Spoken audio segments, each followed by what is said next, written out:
Después de todo lo bello que han dicho mis compañeros, yo os animo y deseo que busquéis un espacio personal de silencio, un silencio mental, de autoconocimiento, de trascendencia, para que busquemos dónde está, en nuestra esencia, en nuestro interior, la fuente de la felicidad, y así poder compartirla.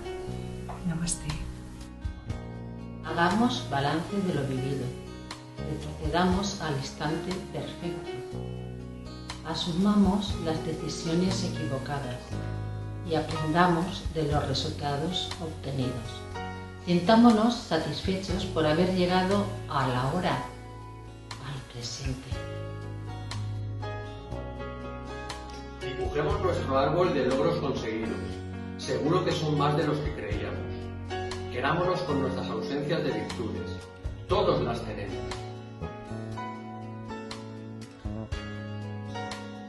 Cerremos los ojos y pensemos en ese instante en el que nos sentimos más plenos, satisfechos y vivos.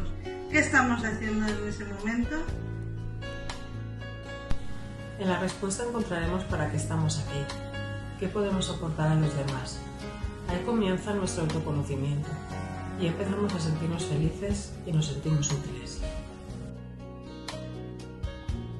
Seguir en nuestra zona de confort nos resulta más fácil que esforzarnos en cambiar nuestros hábitos de vida, pero seamos valientes y cambiemos nuestro presente y preguntémonos qué vamos a hacer con el tiempo que nos queda. Lo que realmente importa es pasar por la vida dejando huella y haciendo sentir maravillas a los que nos rodean. Es lo que recordarán de nosotros y de nosotras. Hagamos el amor en todo lo que hacemos.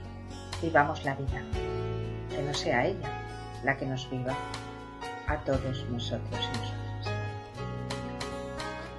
Queridos alumnos, participantes y ciudadanía del barrio de Narrobella, os queremos desear un feliz verano, no sin antes recordar un mensaje de la lección aprendida.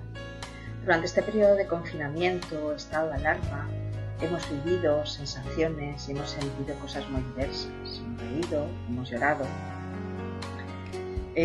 nos hemos confesado algunas veces entre nosotros y nosotras, pero lo más importante de todo es que hemos estado en contacto y hemos estado unidos. Nunca, siempre vamos de la mano. Desde la Universidad Popular de Robella os queremos desear un feliz verano y deciros que os mandamos un mensaje. Y es que haya pasado lo que haya pasado, siempre podemos volver a empezar. Os esperaremos aquí en la Universidad Popular de Robella. Un beso muy fuerte a todos y recordad poneros la mascarilla cuando salgáis a la calle y la próxima vez que nos saludemos esperamos que no sea con el codo. Os queremos. Un beso muy fuerte y disfrutad de este periodo de descanso.